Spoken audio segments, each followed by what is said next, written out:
Olá, irmãos e irmãs! A paz de Jesus e o amor de Maria esteja com cada um de vocês. Pela graça de Deus, hoje aprenderemos com a vida de uma santa mártir que entoou cânticos de louvores para adorar ao Senhor, mesmo diante da morte. Tem como memória litúrgica dia 22 de novembro. Aprenderemos com Santa Cecília. Cecília nasceu por volta do ano de 150 em Roma. Era filha de um senador romano, então de uma família nobre romana. Ela era cristã e desde pequena fez um voto de castidade para viver o amor de Cristo. Podemos dizer que Cecília herdou a fé dos discípulos São Paulo e São Pedro, estando ali junto dos primeiros cristãos. Ela viu e ouviu sobre muitos santos homens que foram martirizados em Roma. O cristianismo que Cecília recebeu na sua formação era o cristianismo dos mártires, dos heróis da fé.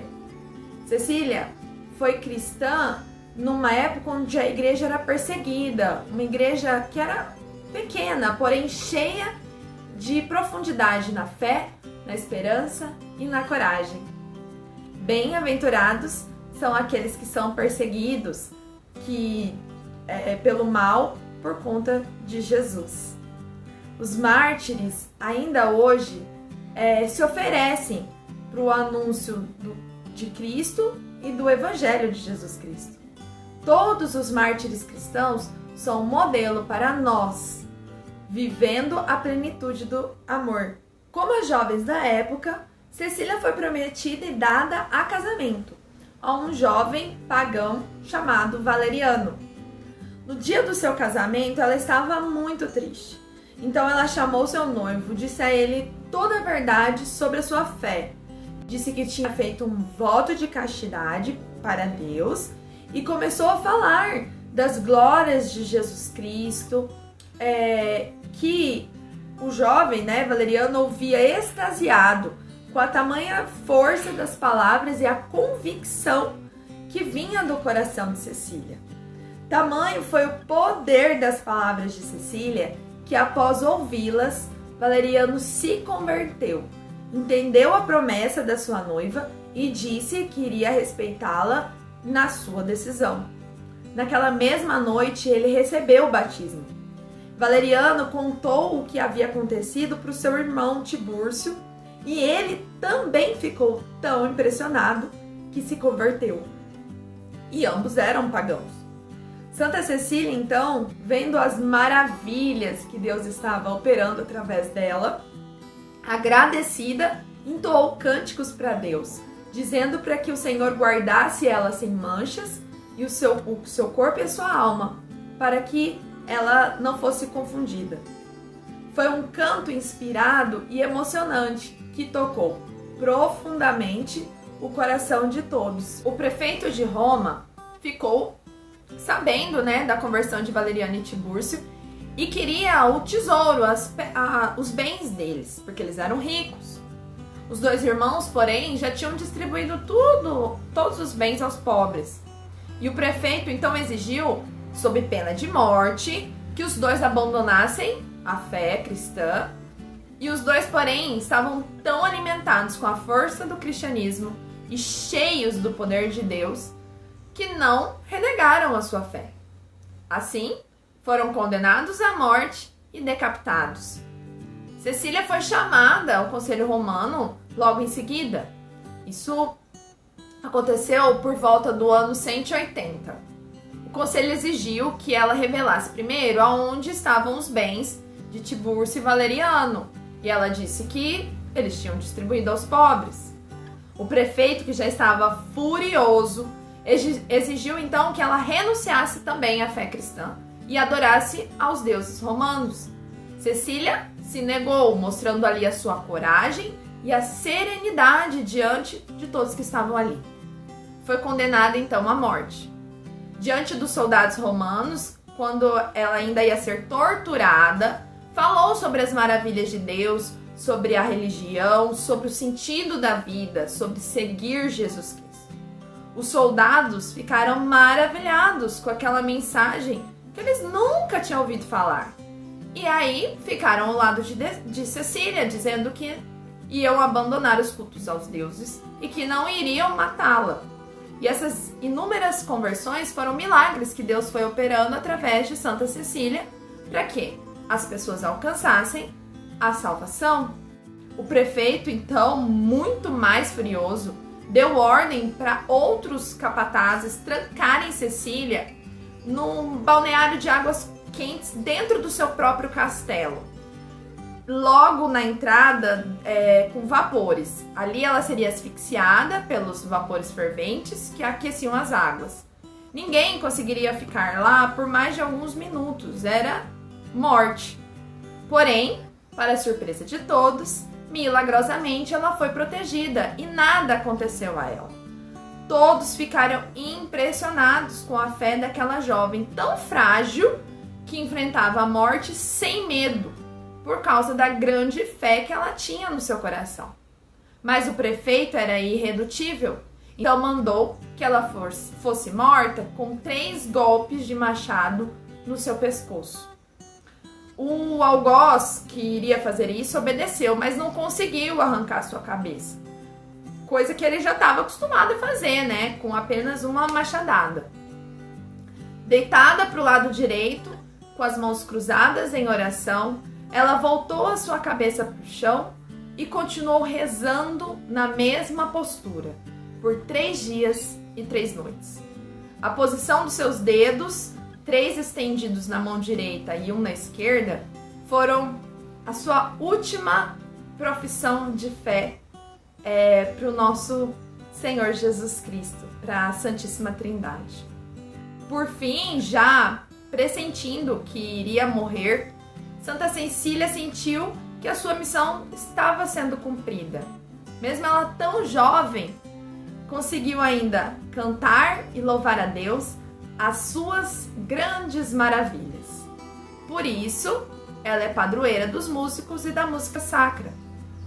Depois disso, fisicamente frágil e interiormente muito forte, essa jovem romana que desafiou os poderes da época, entregou seu espírito a Deus. Os primeiros cristãos vestiram o corpo de Santa Cecília com uma túnica de seda e ouro e colocaram num caixão de cipestre, na mesma posição em que ela havia morrido. Nos seus pés foram colocados mantos e panos de linho usados para coletar o seu sangue. Ela foi sepultada por esses cristãos nas catacumbas de São Calixto e desde aquela época passou a ser venerada como mártir. O túmulo de Santa Cecília ficou desaparecido por muitos séculos. No século IX, ela apareceu ao Papa Pascoal I. E logo após ter aparecido, o seu túmulo foi encontrado e lá estava o seu caixão com as suas relíquias, bem como os restos de Tibúrcio e Valeriano. A história nos indica que ela foi a primeira santa a experimentar o fenômeno da incorruptibilidade. Seu corpo estava intacto, na mesma posição em que ela foi enterrada. E os restos mortais de Valeriano e Tibúrcio eram os ossos, né, o crânio que foi achado. 777 anos depois, isso é, em 1599, ocorreu a exumação do seu corpo, quando o cardeal Sfondrati, que era amigo de São Felipe Neri, ordenou que fosse restaurado algumas partes da basílica. E aí foram encontrados 2 sarcófagos, né, que correspondiam exatamente como Pascoal I disse, né, que estariam as urnas contendo as relíquias desses santos mártires. O cardeal mandou então que se abrisse o sarcófago na presença de algumas testemunhas. E depois, quando foi aberto, né, foi tirada a mármore, removido o caixão, foi encontrado tudo em ótimo estado de conservação. Quando se levantou a tampa, lá estava o tesouro que o Papa Urbano e Pascoal nos deixaram. Os restos mortais foram encontrados na mesma posição em que a santa tinha morrido, quase 1500 anos antes. Através de um manto de seda que cobria o seu corpo, era possível ver o vestido dourado que a santa vestia, a ferida mortal no seu pescoço e as suas roupas manchadas de sangue. Olhando através do manto que cobria o seu corpo, eles notaram que Cecília era de baixa estatura e que sua cabeça estava voltada para baixo, mas, devido a uma santa reverência, não fizeram mais nenhum tipo de examinação. Sua festa litúrgica é celebrada no dia 22 de novembro, que é dedicado ao Dia dos Músicos e da Música. A devoção à santidade de Santa Cecília avançou por muitos séculos, sempre acompanhada de incontáveis milagres. Santa Cecília é uma das mais veneradas santas por fiéis cristãos, tanto no Ocidente quanto no Oriente, e seu nome vem citado no cânon da missa. Falando sobre Santa Cecília, suportando seu martírio com cânticos de louvor, nós fazemos memória quando Deus manifestou sua glória através de Ananias, Azarias e Misael, que resistiram milagrosamente à fornalha de Nabucodonosor enquanto cantavam cânticos de adoração ao Senhor. O sangue dos mártires é o sangue da esperança, que ao cair traz frutos de nova vida para Jesus Cristo. Não há amor maior do que dar a vida pelos irmãos.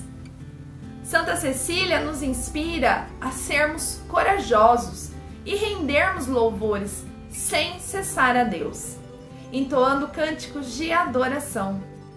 O nosso canto deve ser santo. Isso não quer dizer só rejeitar o que é profano, mas assumir o caráter consagrado. Pelo canto, nós conhecemos e experimentamos a bondade de Deus.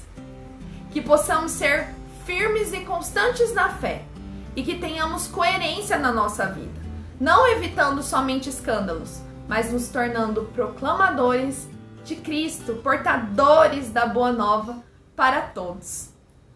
Que através da música tenhamos elevação espiritual, pois, já dizia Dom Bosco, a música se escuta com o coração.